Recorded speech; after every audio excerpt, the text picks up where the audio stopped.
नमस्कार, मैं हूँ धीरज शर्मा और आप देख रहे हैं एक नज़र। और आज हम परिचर्चा करेंगे शहर के पूर्व डिप्टी मेयर मनोज वधवारी से, जो कांग्रेस के नेता भी हैं। और पिछले दिनों जो विधानसभा चुनाव हुए थे उसमें कांग्रेस के टिकट के इच्छुक भी थे। किन्हीं कारणों से इनको टिकट नहीं मिला। मैडम सुमित्रा सिंह को चुनाव लड़वाया गया है करनाल से, उसमें वधवारी ने भी बहुत बढ़ चढ़ के हिस्सा लिया। तो आज हम जो है करनाल के जो कांग्रेस के हालात हैं या हरियाणा के हैं और आगामी राजनीति क्या होगी करनाल में कांग्रेस की, विपक्ष की भूमिका को कैसे अदा करेंगे, इस बारे में परिचर्चा करेंगे। तो वधवारी, सबसे पहले तो आपको दीपावली की बहुत बहुत शुभकामनाएं। और आपको भी, नगर के सभी दर्शकों को भी मेरी ओर से बहुत बहुत शुभकामनाएं, बहुत बहुत बधाइयाँ। बड़ी मेहनत करी चुनाव में आपने और आपको पूरा विश्वास था कि आप ये जो सीट निकलवा देंगे, और आपने दावा भी ऐसा किया था, लेकिन ऐसा हुआ नहीं। करनाल में कांग्रेस की बहुत बड़ी हार हुई, इसके क्या कारण रहे? धीरज जी, सबसे पहले तो मैं एक नज़र के सभी दर्शकों का और आपका भी बहुत बहुत धन्यवाद करता हूँ। जैसा कि आपने क्वेश्चन किया कि कांग्रेस के हार के क्या कारण हैं। देखिए, कांग्रेस के हार के बहुत सारे कारण हैं। तो एक आध नहीं है कि किसी एक वजह से कांग्रेस हारी है। सबसे बड़ा कारण कांग्रेस का संगठन ना होना था।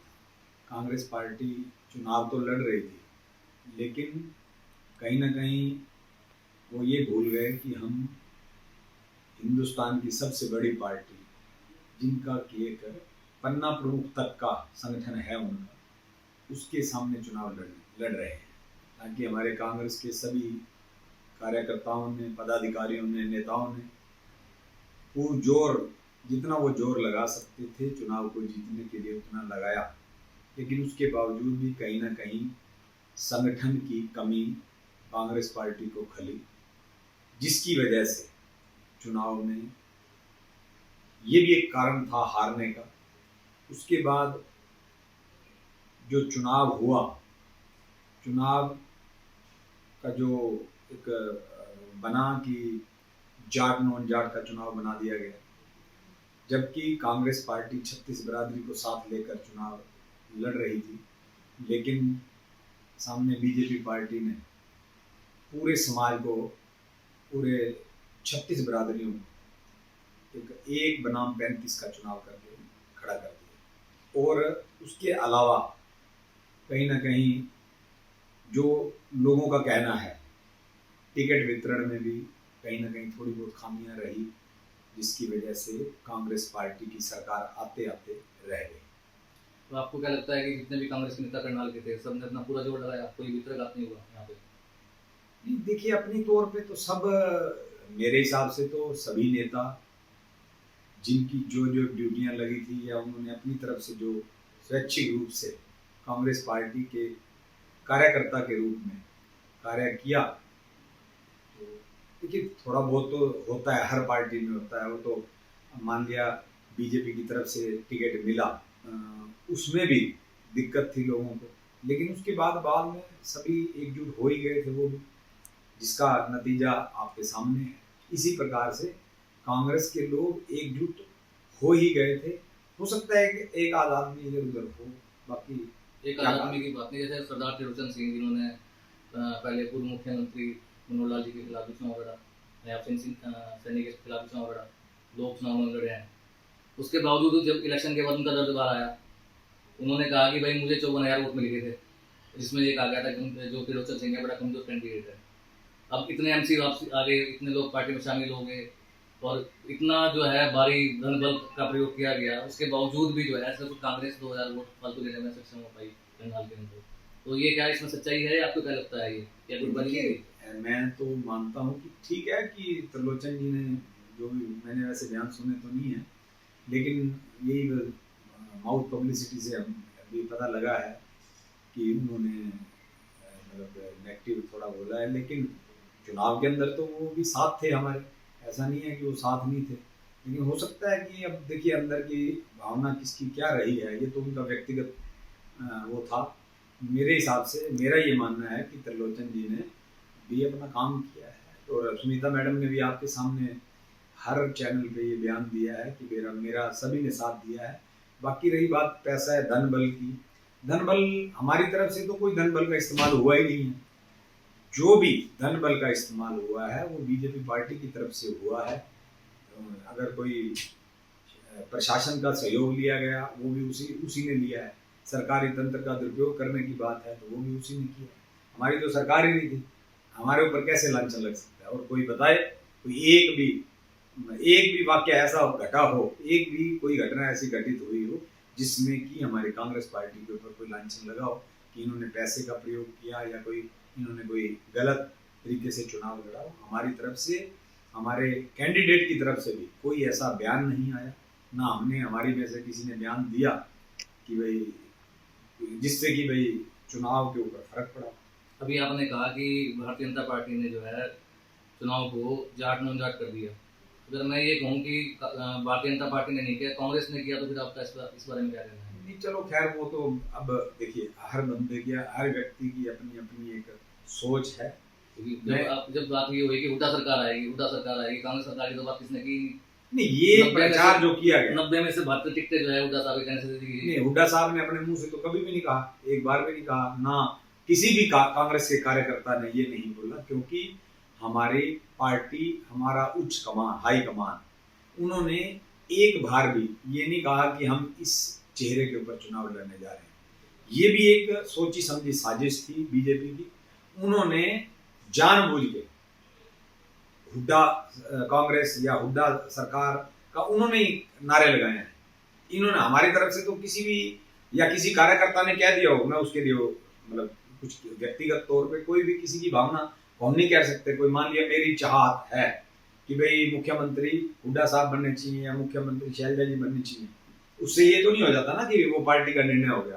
पार्टी ने बिना चेहरे के चुनाव लड़ा था, उन्होंने सबको साथ लेके चुनाव लड़ा था, लेकिन वो बात अलग है कि हम उस जीतने में कामयाब नहीं हुए। हमारी पार्टी, हमारी शैलजा तो ये कहती है कि उनके देखी हुई चुनाव में उनको पूछी नहीं, उनकी हुड्डा साहब ने पूछा ही नहीं। देखिए अब मेरे हिसाब से तो देखिए पार्टी को एकजुट होके चुनाव लड़ना चाहिए था, और एकजुट होके, मेरे हिसाब से एकजुट होके लड़े भी हैं।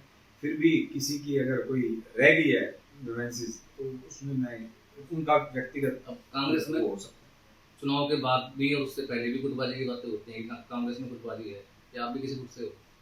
नहीं, मैं तो देखो कांग्रेस पार्टी का सच्चा, जितने दिन भी मुझे ज्वाइन हुआ हूँ मैं तो एक कांग्रेस पार्टी का कार्यकर्ता होने के नाते काम किया है।